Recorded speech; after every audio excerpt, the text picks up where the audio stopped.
అమ్మకు పుట్టనటువంటి వాడిని ఇది ఒక 10 సీట్లకి అరౌండ్ 10 నుంచి 15 లేదా 20 10-15 సీట్లు వచ్చినటువంటి చంద్రబాబు కానీ లేకపోతే నితీష్ బాబు కానీ ఈ బాబుల కాళ్ళు పట్టుకునే స్థాయికి తీసుకురావడంలో ఇది నిజంగా సక్సెస్ఫుల్ అయినటువంటి ప్రజాస్వామ్యాన్ని నిలబెట్టే ప్రయత్నం చేసినటువంటి అందరికీ ఏమంటారు కృతజ్ఞతలు, అదేవిధంగా అభినందనలు. ఓకే, అంటే ఇండిపెండెంట్ ఇది యూట్యూబర్స్, సోషల్ మీడియా వారియర్స్, అట్లనే గోధి మీడియా కాకుండా వేరే ఇప్పుడు అది ధ్రువ్ రాతి కానీ, అభిసార్ శర్మ కానీ, రవీష్ కుమార్ కానీ, అట్లా ఇండిపెండెంట్గా పనిచేసే జర్నలిస్టులు కానీ, అదేవిధంగా ఇండియా కూటమి భాగస్వామి పక్షాలు కానీ అనేక పక్షాల వారు పోరాటం చేసి, ఎందుకంటే ఇది మామూలు పోరాటం కాదు. ఓకే, ఒక్క 20 సీట్లతోటి మనకి కొంచెం ప్రభుత్వం ఏర్పాటు చేయడంలో కొంచెం ఇది అవుతుంది కానీ, బట్ వాళ్ళు ఒకవేళ ప్రభుత్వాన్ని ఏర్పాటు చేసినా ఎన్ని రోజులు ఉంటుంది అనేది అది వేచి చూద్దాం. కానీ ఏది ఏమైనా ఇంతకు ముందు ఉన్నట్టుగా సిబిఐ దాడులు, ఈడీ ఐటీ దాడులు, అక్రమ అరెస్టులు ఇవన్నీ బంద్ అవుతాయి. గోధి మీడియా తప్పుడు ఎగ్జిట్ పోల్స్ ఇచ్చి అసలు ప్రతిపక్షాలు లేవు అన్నట్టు చూపెట్టి, మోడీ అంటే దేవుడు చూపెట్టి గోధి మీడియా ఎరి చేష్టలు అవి కూడా బంద్ అవుతాయి. అర్థమైందా? ఇలా ఏ బిల్లు నా ఇష్టం ఉన్నట్టు చేస్తా, సభ్యులందరినీ సస్పెండ్ చేస్తా, ఏదైనా బిల్లు చేస్తా, అదానీ కోసం అంబానీ కోసం అనేటువంటి రైతుల నల్ల చట్టాలు తెస్తా, అందరినీ సస్పెండ్ చేసి బిల్లులు పాస్ చేస్తా, చేయడానికి వీలు కాదు. ఇక అర్థమైందా? సో కాబట్టి ఎవరు గవర్నమెంట్ ఫామ్ చేస్తారనేది వేచి చూద్దాం కానీ, ఆ క్రమంలో చూద్దాం ఏది ఎట్లా అంటే ఎందుకంటున్నా అంటే ఇది మామూలు పోరాటం కాదు. ఒక నియంతకి ఒక ఏమంటారు నిరంకుశత్వానికి. ఎందుకంటే వాడు ప్రతిపక్ష నేతని అరెస్ట్ చేస్తాడు, జైల్లో పెడతాడు. ప్రతిపక్ష పార్టీ యొక్క నాయకుడిని సిబిఐ, ఈడీ, ఐటీ దాడులు అని చెప్పి తమ పార్టీలో జాయిన్ చేసుకుంటాడు. అనేక రాష్ట్రాల్లో ప్రజలు ఎన్నుకున్న ప్రజా ప్రభుత్వాలను కూలుస్తాడు, ప్రతిపక్షాలని. వాళ్ళ యొక్క బ్యాంక్ అకౌంట్లు ఫ్రీజ్ చేస్తాడు. అర్థమైందా? వాడు ప్రతిపక్షాలు ఉంటే తప్పులు చేస్తారంట, సిబిఐ నేరాలు చేస్తారంట.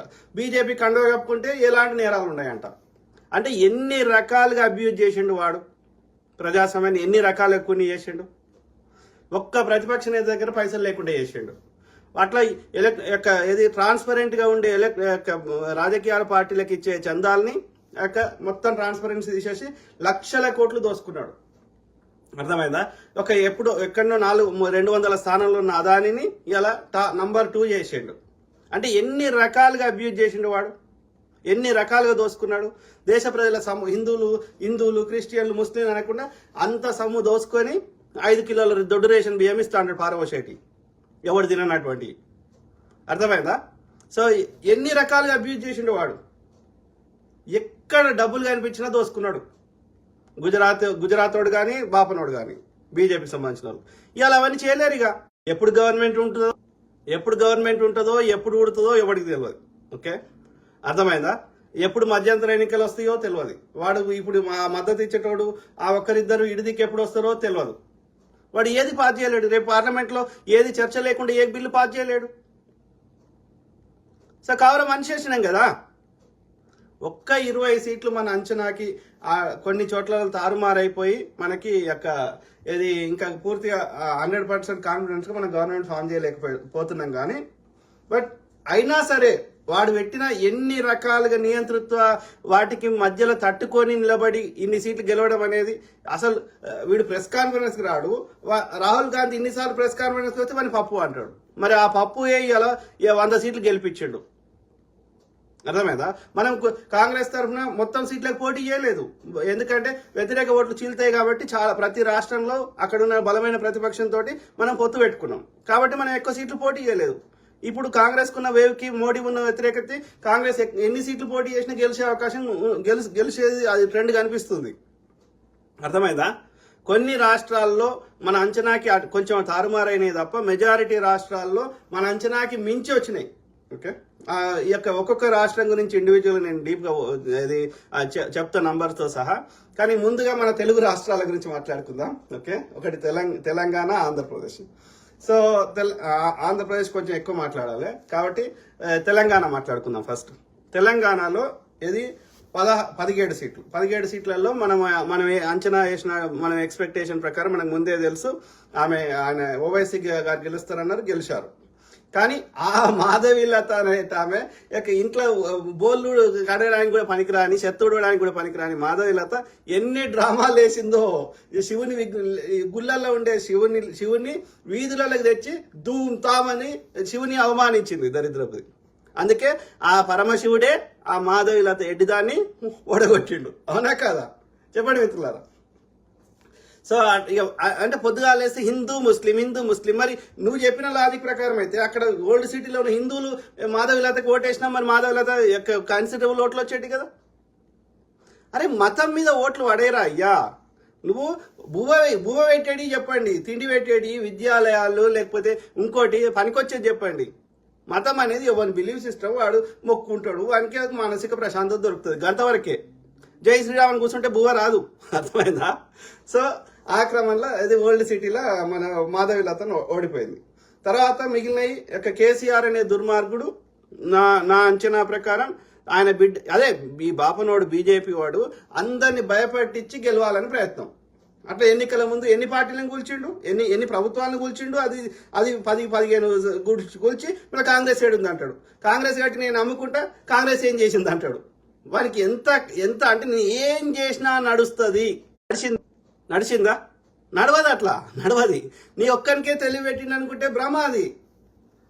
అందరూ అన్ని గమనిస్తున్నారు, ఎవరు చిన్నపిల్లలు లేరు, అవునా కదా. సో ఆ క్రమంలో వంగబెట్టి కొట్టిర్రు అది బీజేపీని. వాని అహంకారాన్ని, వాని నియంతృత్వాన్ని, వాని యొక్క విద్వేషాలని, వాని యొక్క బీజేపీ ఐటీ సెల్ ఫేకులని, దుష్ప్రచారాలని, గోబెల్స్ ప్రచారాలని, గోధి మీడియా యొక్క చెత్త ప్రచారాలని వంగబెట్టి మళ్ళా లేవకుండా కొట్టిర్రు బీజేపీని. ఇది ఆరంభం మాత్రమే. ఇంకా రాను బంతిని ఎంత కిందికి కొడితే, ఎంత స్పీడ్గా కొడితే అంత పైకి లేస్తుంది. ఓకే. సో ఆ క్రమంలో కేసీఆర్ అనే దుర్మార్గుడు, అదే బీజేపీ. ఎందుకు చెప్తున్నా బీజేపీ? ఎందుకంటే ఆడ కేజ్రీవాల్ని అరెస్ట్ చేసి లోపలేసిండు, ఈడ కవితని అరెస్ట్ చేసి లోపలేసిండు.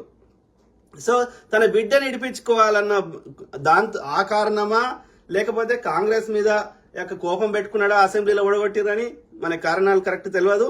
లేకపోతే మేము దోసుకునే మెంటాలిటీ ఉన్నాం కాబట్టి మోడీ తెచ్చిన ఏ బిల్లుకైనా నేను సహకరించినా వాడు దోసుకుంటాడు, నేను దోసుకునే మెంటాలిటీ ఉంది కాబట్టి నువ్వు మీది తినాలే మాది తినాలే అన్నట్టుగా దోసుకునేటోడికి బీజేపీ అయితే నన్ను దోసుకొని ఇచ్చింది, నా దోసుకున్న వాటిని కాపాడుకొని ఇస్తుంది, వాని వాటా ఇస్తే వానికి సరిపోతుందనే ఆ ఉద్దేశంలోనా. కారణం ఏదైనప్పటికీ కేసీఆర్ అనే దరిద్రుడు వాడు కొట్లాడలేదు, అస్త్ర సన్యాసం చేసిండు. అంటే దాని అర్థమైంది, బీఆర్ఎస్ పడాల్సిన ఓట్లన్నీ బీజేపీకి పడేటట్టు చేసిండు కేసీఆర్ అనే దుర్మార్గుడు. అదేవిధంగా రేవంత్ రెడ్డి అనేట ఆయన, నేను ఎన్నికల ముందే చెప్పినా, క్యాండిడేట్ అనౌన్స్ చేసే ముందే చెప్పినా, గీళ్ళకి ఏం రాయ్యా అందరు చెప్తున్నారు బలమైన అభ్యర్థులు, కాంగ్రెస్ మీద ఎంత ప్రేమ ఉన్నప్పటికీ ఆడ బలమైన అభ్యర్థి లేకపోతే ఓట్లు పడేరా, ఇట్లా ఎన్నోసార్లు ప్రూవ్ అయిందిరా అయ్యా. ఇప్పుడు ఆ పిల్లగాడు ఎన్ఎస్సిఐ బల్మూర్ వెంకట్కి అప్పుడు హుజూరాబాద్లు ఇచ్చినప్పుడు కూడా తిట్టినా. సో అట్లనే ఇది కరీంనగర్లో అలిగిరెడ్డి ప్రవీణ్ రెడ్డికి రాయ్యా, అట్లనే నిజామాబాద్ లో ముత్యాల సునీల్ రెడ్డికి ఎందుకంటే ఆ మన ఎమ్మెల్సీ జీవన్ రెడ్డి గారు ఆయన ఓల్డ్ అయిపోయిండు, యువకులు ఎక్కువ మంది ఉన్నారు, ఇప్పుడు ఆ ముసలికి ఓట్లు పడే అవకాశాలు తక్కువనే రాయ్యా, ఇలా పొన్నా లక్ష్మి లాంటి వాళ్ళు పోటీ చేస్తే ఓట్లు పడేరాయ్యా అని నేను నెత్తినోరు కొట్టుకొని చెప్పిన. అట్లా ప్రతి దగ్గర చెప్పిన. చేవెళ్ళాక అక్కడ నువ్వు పట్నం సునీతారెడ్డికి ఇచ్చినావు కదా, ఆమెకు చేవెళ్ళలా ఆమెకు పట్టున్నది, అక్కడ ఇస్తే తేడా ఉండేది. అటనే రఘునందన్ మెదక్లో మైనంపల్లికి కానీ, లేకపోతే దామోదర్ రాజనరసింహ బిడ్డకు కానీ, లేకపోతే జగ్గారెడ్డి వాళ్ళ కుటుంబంలో ఎవరికన్నా కానీ, జగ్గారెడ్డి గారికి కానీ ఇస్తే గెలిచే అవకాశం ఉండేది రాని నేను ఇప్పుడు చెప్పలే, క్యాండిడేట్ అనౌన్స్ చేసే కంటే ముందే చెప్పిన.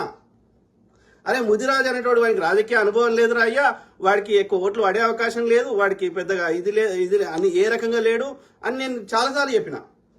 అట్లనే ఆత్రం సుఖనాకి ఇచ్చినప్పుడు ఆమె ఎవరో నాకు తెలియదు రా అయ్యా, ఆమె కార్యకర్త అంట, ఆమె మాజీ నక్సలైట్ అంట అని ఇప్పుడు తెలిసింది నాకు.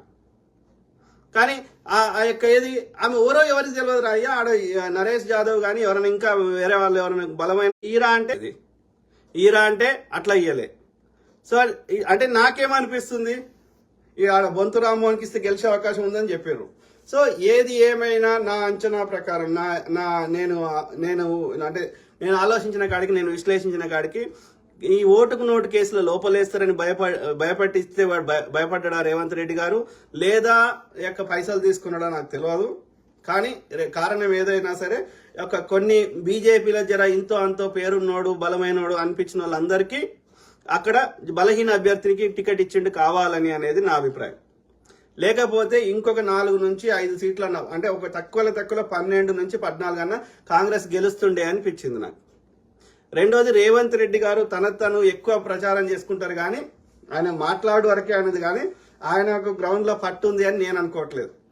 ఇవాళ ఏది మన యొక్క కోమటిరెడ్డి బ్రదర్స్, ఉత్తమ్ రెడ్డి గారు, అట్లనే ఉత్తమ్ దంపతులు, అదేవిధంగా మన యొక్క ఆయన పేరేంది ఖమ్మం పొంగులేటి శ్రీనివాసరెడ్డి గారు, ఇట్లాంటి వాళ్ళు లేకపోతే ఆయనంది కూడా రాకపోతుండే.